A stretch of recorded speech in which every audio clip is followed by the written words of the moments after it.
Hello दोस्तों, आज आप सभी का स्वागत है। आज आप लोग इस वीडियो में हम आज बातें करेंगे कि जैसे कि अगले वीडियो में हम जो है कि बात किए थे बीएससी थर्ड ईयर का जो था कि आपका जो बुक था आपका कॉम्प्लेक्स एनालिसिस चैप्टर स्टार्ट था आपका कॉम्प्लेक्स इंटीग्रल। कॉम्प्लेक्स इंटीग्रल में आपका ये अगला जो है कि थ्योरम्स है। लवलीज थ्योरम क्या है, लवलीज थ्योरम को किस तरह से प्रूव किया जाएगा और क्या इसका स्टेटमेंट है, इसमें हम इस वीडियो में आप बात करेंगे क्या है लवलीज थ्योरम, क्या है, किस तरह से इसको प्रूव किया जाएगा। तो इसका स्टेटमेंट हम पढ़ते हैं कि क्या दिया है कि if f of z be an integral function satisfy the inequality mod of F of z less equal to M for all finite values of z then the f of z is a constant. या इसको इस तरह से भी कह सकता है कि if an entire function is bounded for all values of z then it is a constant. इसके हम इसका मतलब समझते हैं कि ये क्या कह रहा है और मुझे करना क्या, प्रूफ क्या करना है। ये कह रहा है कि मेरे पास कोई भी एक एफ ऑफ जेड जो है कि वह इंटीग्रल फंक्शन जो है कि वह सेटिस्फाई कर रहा है हर इक्वलिटीज के। यानी इसका मतलब क्या है कि ये एक हमारा फंक्शन दे रहा है mod of F of z less equal to M है और सभी फाइनाइट वैल्यूज के लिए जेड के सभी फाइनाइट वैल्यू के लिए अगर ये सेटिस्फाई कर रहा है इक्वलिटी को सेटिस्फाई कर रहा है तब हमें दिखाइए कि जो फंक्शन है वो कांस्टेंट होगा। इसका मतलब क्या है कि यहां से हम इसको करते हैं कि इफ ए इंटायर फंक्शन, ये इंटायर फंक्शन क्या होता है। इंटायर के बाद आपका आता है if an entire function is bounded for all values of z then it is a constant. Entire function का मतलब होता है कि कोई भी मेरा कर्व हो या कोई भी मेरे पास सर्कल हो या कोई भी मेरे पास एरिया जिसके अंतर्गत वो फंक्शन क्या हो, एनालिटिक हो। एनालिटिक होने का मतलब है कि वो डिफरेंटिबल हो, तो हम उस प्रकार के फंक्शन को जो कहते हैं उसको इंटायर्ड फंक्शन कहते हैं। दूसरी बात है bounded value. Bounded function, bounded क्या होता है, जिसका हमें अपर लिमिट और लोअर लिमिट जो डिफाइन हो। अगर अपर लिमिट और लोअर लिमिट दोनों को डिफाइन होता है तो उसको क्या कहते हैं, बाउंडेड फंक्शन कहते हैं। बाउंडेड फंक्शन और कह रहा है all the f of z then it is a constant. कह रहा है कि अगर कोई भी मेरे पास एक ऐसा इंटायर्ड फंक्शन दे रखा है, यानी ऐसा एक मेरे पास रीजन दे रखा है जिसके अंतर्गत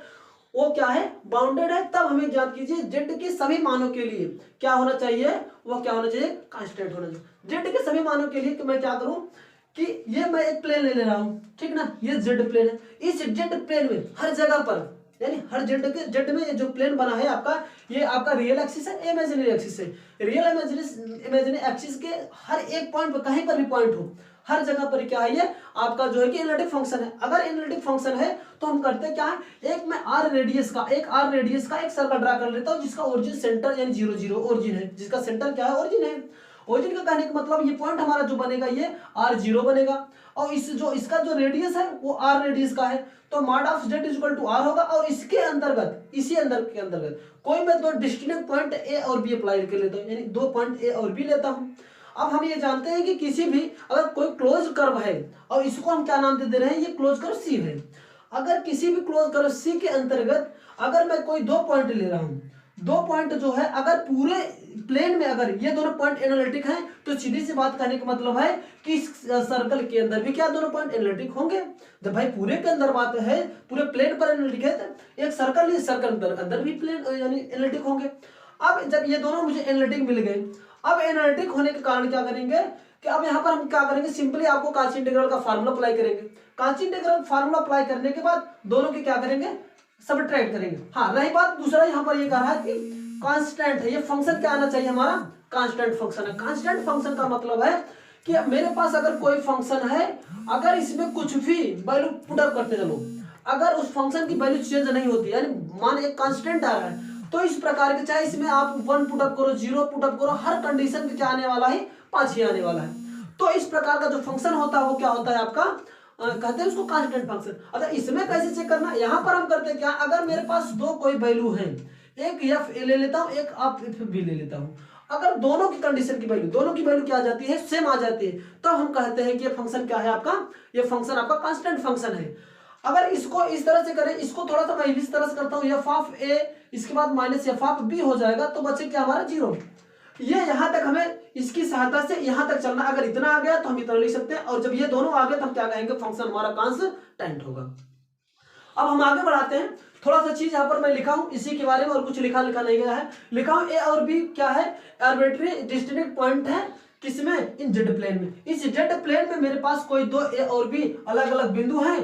और C be the large circle with the centre z equal to 0। और इसका जो है कि अभी मैं क्या करूंगा, ये क्योंकि पूरे पूरे जेड की बात कर रहा है, तो अभी मैं जो रेडियस यहाँ पर आर लेके चल रहा हूँ, अब इंटायर्ड के लिए, पूरे इंटायर्ड के लिए इस रेडियस को मैं क्या करूंगा, आगे यूज करूंगा इनफाइनाइट की तरफ टेंड करूंगा। इनफाइनाइट की टेंड करने का मतलब है कि पूरा सर्कल पूरे जेड प्लेन में हो जाएगा, पूरे जेड प्लेन में हो जाएगा, तो ये इंटायर्ड फंक्शन बन जाएगा। तो वही बात यहाँ पर किया गया है कि क्या लेट ए और बी क्या आर्बिट्रेरी डिस्टिंक्ट पॉइंट है, किसमें, जेड प्लेन में। दो पॉइंट मेरे पास ए और बी है, जेड प्लेन में अलग अलग है, और उसी भी लार्ज सर्कल है जिसका सेंटर जेड इक्वल टू 0 है, और रेडियस किसका कितना, जो सेंटर्ड है इसका 0 है। यहाँ पर मैंने बताया था ओरिजिन था ये 0 0 है, तो इसका 0 है, और फिर कह रहा है रेडियस का क्या मान ले लिया, इसका रेडियस आर है। C is close, C enclose A and B, तो देन इक्वेशन सी, तो सर्कल का इस सर्कल का इक्वेशन मार क्या बन जाएगा, mod z is equal to r होगा। और इसलिए अगर जेड बराबर क्या होगा, आप लोग जानते हैं इक्वेशन होता है z is equal to r e की पावर थीटा होगा, आर ई की पावर थीटा होगा। अगर इसकी डेरिवेटिव करते तो डिफरेंशियल होगा, तो d z is equal to r e की power i theta d theta हो जाएगा। यहाँ से आप लोग सिंपली, जैसे अगला वीडियो आप लोग देखे होंगे तो आसानी पूर्वक समझ गए होंगे किस तरह से यह चीज आया है। ये पहले से चला है, सर्कल का इक्वेशन होता है, अगर इसको जो है कि पोलर फॉर्म में लिखेंगे इस तरह से होगा, इसको डेरिवेट करेंगे कितना आ जाएगा। अब हम करते क्या है, अगर ये मेरा F of Z bounded function है, बाउंडेड फंक्शन है जेड के हर एक, यानी कहने का मतलब उसकी अपर लिमिट और लोअर लिमिट दोनों फिक्स्ड है, तब हम करते क्या है, तो जो मेरे ये इक्वलिटी होगी, ये कहने का मतलब ये भी बात यही है कि मेरे पास एक ऐसी वैल्यू है, या एक ऐसी वैल्यू है जिसका फंक्शन का मान मॉडुलस में फंक्शन का मान क्या होना चाहिए, इस वाले एम से क्या होना चाहिए, कम हो या तो बराबर हो, ठीक ना, क्योंकि बाउंडेड फंक्शन है तो अपर लिमिट की मुझे आवश्यकता है, इसीलिए लोअर लिमिट की यहाँ पर आवश्यकता नहीं पड़ेगी, इसीलिए लोअर लिमिट की कोई आवश्यकता यहाँ पर दी भी नहीं गई है, तो यहाँ पर अपर लिमिट की आवश्यकता है, इसीलिए क्या होगा डेल, ये क्या होगा, ये फंक्शन होगा जो मॉड में ये एक वैल्यू अपर वैल्यू से क्या होगा, बराबर हो गया तो छोटा होगा। फिर कहा अब यहाँ पर क्या करेंगे, इस पॉइंट के लिए दोनों क्या है, एनालिटिक है, एनालिटिक के लिए दोनों पॉइंट हम क्या अप्लाई करते हैं, काची इंटीग्रल फार्मूला अप्लाई करते हैं, वही सीधा से बाय द काची इंटीग्रल फार्मूला अप्लाई किए, एक बार इस पॉइंट पे फिर दूसरे बी पे, तो लिखे क्या हो जाए, काची इंटीग्रल फार्मूला अप्लाई जैसे करेंगे, f of a is equal to 1/2 pi eta integration C, circle सी के लॉन्ग ले रहे हैं, F of Z Z minus का ए पॉइंट के लिए डी जेड, इसको इक्वेशन फर्स्ट बना के यहाँ पर छोड़ दे रहे हैं। सेकंड दूसरे पॉइंट के लिए, बी के पॉइंट के लिए लेंगे तो f of B is equal to 1/2 pi eta integration along c F of Z Z minus का बी डी जेड होगा। ये दो इक्वेशन, इसको सेकंड इक्वेशन कर लेते हैं, ये सेकंड इक्वेशन हो गया, ठीक है ना, और इसका यूज होगा, इसको इक्वेशन मैं ए नाम दे रहा हूं, तो ए हो गया, और ये आपका सेकंड है। अब क्या करेंगे, मुझे क्या चाहिए था, f a minus f b है ना, और 0 लाना था, तो f a minus f b आएगा क्या, हम करते क्या, यही चीज दोनों समीकरण को इक्वेशन फर्स्ट में से सेकंड को सब्ट्रैक्ट कर दे रहे हैं, इक्वेशन फर्स्ट सब्ट्रैक्ट सेकंड, तो हमें मिल क्या आ जाएगा, f of A minus f of b बनेगा इज इक्वल टू 1/2 पाई, सब में है, दोनों में, तो दोनों में से मैंने कॉमन ले लिया, एक लाइन सेट कर दिया हूं, तो 1/2 पाई हो जाएगा इंटीग्रेशन अलोंग सी, यहां पर जेड और डी जेड को कॉमन लेंगे तो बन जाएगा 1/z माइनस ए माइनस 1/z माइनस का बी बचेगा। सिंपली इसका क्रॉस मल्टीप्लिकेशन कर देते हैं, क्रॉस मल्टीप्लिकेशन कर बने क्या हमारा 1/2 pi eta integration C,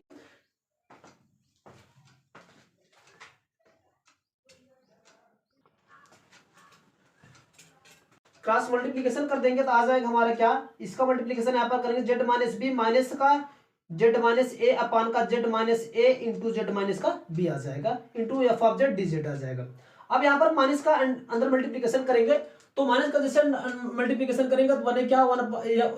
F of A minus f of b बनेगा is equal to 1/2 pi eta integration सी, जैसे माइनस का मल्टीप्लिकेशन करेंगे ये प्लस हो जाएगा, ये माइनस हो जाएगा। अब यहाँ पर करते क्या, ये प्लस और ये माइनस जेड जेड कैंसिल हो जाएगा, ये प्लस है तो इसको ये बचे क्या, माइनस बी प्लस का ए बचेगा, तो यहाँ से आ जाएगा ये हमारा 1/2 pi integration along c f, ये बन जाएगा ए माइनस का बी बनेगा, ए माइनस बी अपान का जेड माइनस का ए इंटू जेड माइनस का b f of Z D Z बनेगा। अब आगे क्या करते हैं, इसको एफ ऑफ ए को बाहर ले लेते हैं, सॉरी ए माइनस बी को बाहर लेते हैं, ए माइनस बी बचेगा अपान का 2 पाई eta integration F of z होगा अपान जेड माइनस ए जेड माइनस का बी डी जेड हो जाएगा। अब यहाँ पर करते क्या है, मुझे क्योंकि मॉड में चाहिए, क्योंकि इनइक्वालिटी मॉड में आवश्यक है, तो मुझे एफ ऑफ इसकी वैल्यू देखो, मॉड एफ ऑफ जेड की वैल्यू दे रखा है, मॉड एफ ऑफ जेड की वैल्यू जो ए माना हूं, मॉड एफ ऑफ जेड की वैल्यू दे रखा है, तो इसको हमें मॉड में लाने के लिए क्या करेंगे, इस पूरे लाइन में, इसमें बोथ साइड में क्या करते हैं, मॉड ले लेते हैं। तो जैसे मॉड लेंगे तो हमारा बने क्या, हमारा 1/2 ये बनेगा इज इक्वल टू, मॉड लेते हैं, ये मॉड लेंगे तो बनेगा हमारा क्या, integration C F of Z, Z minus A फिर जेड माइनस का बी इंटू डी जेड बनेगा। ओके,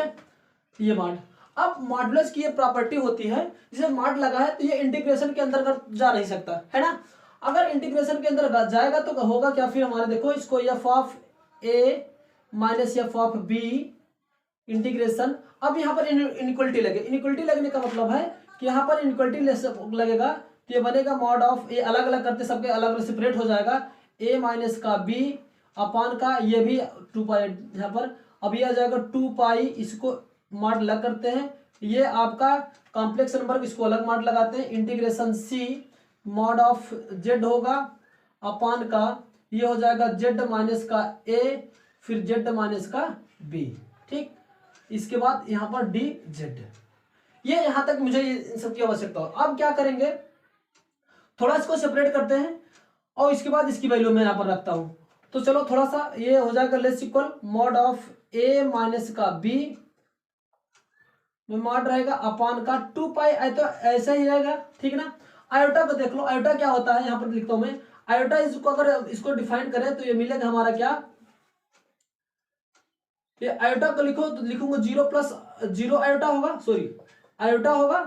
अगर इसको एक्सप्लेन करें होता क्या, रियल पार्ट का स्क्वायर रूट में और इमेजिनरी पार्ट का स्क्वायर, तो ये आ जाएगा 0 का स्क्वायर प्लस जो है कि इसका 1 है, 1 का स्क्वायर आ जाएगा तो वैल्यू आ जाएगी 1 और 1 का रूट 1 हो जाएगा। इसकी वैल्यू क्या हो जाएगी, इसकी मॉड आयोटा की वैल्यू क्या आ जाएगी, 1 आ जाएगी। मॉड आयोटा की वैल्यू 1 आ गई। यहां से देखेंगे इसकी वैल्यू dz। अब जैसे कि यहां मिला था मुझे dz बराबर क्या मिला था मुझे, यहां से देखिए dz हमें मिला क्या था, re मिला क्या था, r i e की power i theta d theta. ठीक, अगर इसमें जैसे मॉडुलस लेंगे तो हर एक के अलग अलग हो जाएगा, वो लिसिकल होगा, मॉड r होगा फिर i होगा फिर e की पावर मॉड में i थीटा होगा फिर मॉड में dz होगा। ठीक, अब यहां से देखें ये तो r ऐसे रहेगा r, इसके मॉड आयोटा की वैल्यू क्या हो गया, 1 हो गया। इसकी देख लेते हैं e की पावर मॉड में i थीटा की वैल्यू क्या होगा। यहां से अगर इसको करें एक्सपेंड करें तो हो क्या जाएगा, cos थीटा प्लस का i साइन का थीटा हो जाएगा। ठीक ना, अब इसको अगर हम करें इसकी रूट में क्या होता है, होता क्या है, रियल रूट में इमेजिनरी पार्ट की तो हो जाएगा cos स्क्वायर थीटा प्लस का साइन स्क्वायर का थीटा, है ना। अगर cos स्क्वायर और साइन स्क्वायर की थीटा की वैल्यू 1 होती है फिर इसको ब्रेक करेंगे तो 1 आ जाएगा, यानी मॉड में e की पावर i थीटा की वैल्यू क्या आ जाएगी, 1 आ जाएगी। तो ओवरऑल इसकी वैल्यू क्या आ जाएगी हमारी, इसकी अगर मॉडुलस में लेंगे तो ये r हो जाएगा, इसकी भी वैल्यू 1 हो जाएगी, इसकी क्या बचेगा, r d थीटा बच जाएगा। क्या बचेगा, r d थीटा यहाँ पर बच जाएगा हमारा। तो ये इसको हम क्या कर सकते हैं, r d थीटा लिख सकते हैं, सिंपली इसको यहाँ पर लिख दें। अब हम यहाँ पर वैल्यू सबकी सारी पुट करने हैं, इसको मुझे नहीं पता तो इसको ऐसे c लिखते हैं, मॉड में f ऑफ z अपान का हाँ एक इनक्वलिटी इसको मैं ब्रेक करता हूँ, z माइनस a अपान का z माइनस का b और dz की वैल्यू आ गई r e की r d थीटा। ठीक, अब हम करते क्या है, यहाँ पर आप सिंपली कनेक्ट में जानते होंगे कि ये होता क्या है, इनइक्वलिटी यहाँ पर लगता है, यहाँ पर इनइक्वलिटी में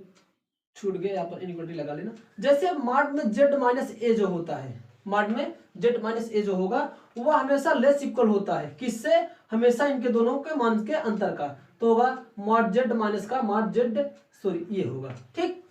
अगर ये अगर इसकी इनइक्वलिटी में चेंज करता हूँ, रेसिप्रोकल करता हूँ तो ये रेसिप्रोकल हो जाएगा 1 अपान, सॉरी ये ग्रेटर देन होता है, ये ग्रेटर देन होगा इसके बराबर। अगर इसकी इनइक्वलिटी चेंज करते हैं z माइनस ए करते हैं, है ना, तब ये क्या होगा, ये इनइक्वलिटी चेंज हो जाएगा। ये इनइक्वलिटी आप भूल लीजिए, जैसे ये रेसिप्रोकल होगा तो इसके z हो जाएगा, ये मॉड z हो जाएगा माइनस का मॉड ए हो जाएगा। इसी तरह से इसका हो जाएगा दूसरा, क्योंकि यहाँ पर देख रहे हैं 1 अपान z माइनस ए है, 1 अपान z माइनस बी है, तो इसको हम निकाल लेंगे 1 अपान मॉड में z माइनस बी की जो वैल्यू होगी 1 अपान, इसको भी ऐसे अलग कर दो, इनइक्वलिटी लेस ग्रेटर का लगेगा, लेस इक्वल का लगेगा, z होगा माइनस का ये क्या हो जाएगा आपका b ए हो जाएगा, सॉरी ये b है तो b हो जाएगा। ठीक, ये हो जाएगा इस तरह से। अब इसका यूज हमें यहाँ पर करना है, ठीक है ना। अब इसका यूज जैसे मैं यहाँ पर करूंगा तो हमें मिलेगा क्या, तो यहाँ सबके हम वैल्यू यहाँ पर पुट अप करते हैं, यहाँ से मिल जाए हमारा क्या मिलेगा, सारा का सारा देख रहे हैं लेस इक्वल का साइन लगा है तो हम सारा अप्लाई होगा, ग्रेटर देन का इक्वल होता तो साइन नहीं लगता, सेम सेम साइन है तो लगेगा। यहाँ पर अप्लाई करते हैं, लेस इक्वल टू हो जाएगा मॉड ऑफ ए माइनस का बी बचेगा, ठीक ना, अपॉन का ये 2 पाई बच जाएगा, ठीक, इंटीग्रेशन सी, और ये एफ ऑफ जेड की वैल्यू क्या है, यम है, यम लिखते हैं मॉड में, और इसकी वैल्यू इसको मैं अलग अलग सेपरेट कर दे रहा हूं तो आएगा क्या हमारा, इसकी तो वैल्यू लिख ही चुका हूं, इसकी वैल्यू मैं लिखता अलग अलग सेपरेट कर देता हूं, जेड होगा माइनस का मॉड में आपका ए होगा, फिर ये इसके बाद यहाँ पर आ जाएगा मॉड जेड, फिर माइनस का मॉड बी, ये आपका बनेगा, इसके बाद आर डी थीटा होगा, ठीक है ना। अब हमें इसकी आवश्यकता नहीं है, इसको मैं हटा दे रहा हूं, ये हटा दे रहा हूं ये, अब यहां से मिलेगा क्या हमारा, इधर का सबको मैं हटा दे रहा हूं क्योंकि आवश्यकता नहीं मुझे। अब हमारा बनेगा क्या, हमारा यहां से देखिएगा ये a माइनस का b होगा, ठीक ना, अपान का 2 पाई हो जाएगा इंटीग्रेशन c, ये m बचेगा m, और यहां से देखिएगा अब ये r है, r को मैं यहां पर ले रहा हूं, और मॉड ऑफ z की वैल्यू देखो, मॉड ऑफ z की वैल्यू मैंने पहले से अज्यूम करके रखा था, ये क्या था circle mod z equal to r था, तो यहां पर मैं r सिंपली लिख रहा हूं, तो हो जाएगा r माइनस का मॉड ऑफ a, फिर r माइनस का ये आ जाएगा b, ठीक ना, मॉड में आपका b बचेगा इंटू r यहाँ पर लिख ले रहा हूँ, और डी थीटा यहाँ पर लिख दे रहा हूँ, ठीक। अब ये कहाँ से बनेगा, ये क्या हो जाएगा, a माइनस का b होगा अपान का 2 पाई होगा, ठीक ना, इंटीग्रेशन c एलांग होगा यम r। अब देखो यहाँ पर r हमें है तो हम क्या करते हैं, r को अगर मुझे बाहर लेना है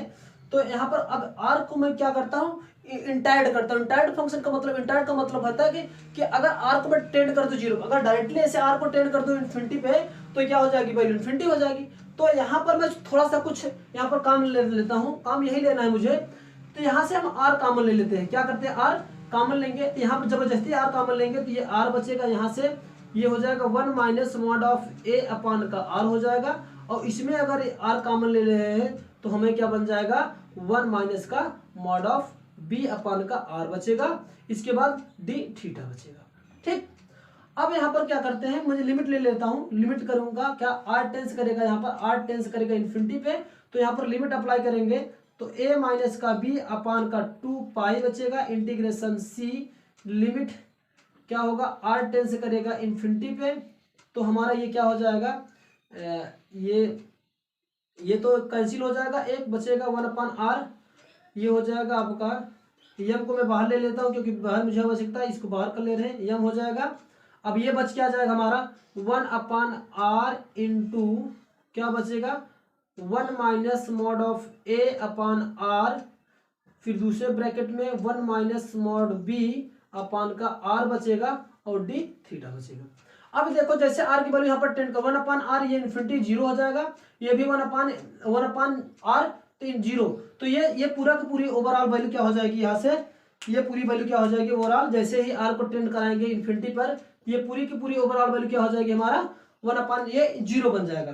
तो ये जीरो पूरा हो जाएगा तो टोटल वैल्यू क्या हो जाएगी, जीरो में किसी भी नंबर का मल्टीप्लिकेशन करेंगे क्या आ जाएगा, ये पूरी की पूरी वैल्यू क्या दे देगा, जीरो दे देगा, ठीक है ना। अब जीरो देने के बाद ये मेरे पास बचा क्या था, mod of F of A minus का एफ ऑफ बी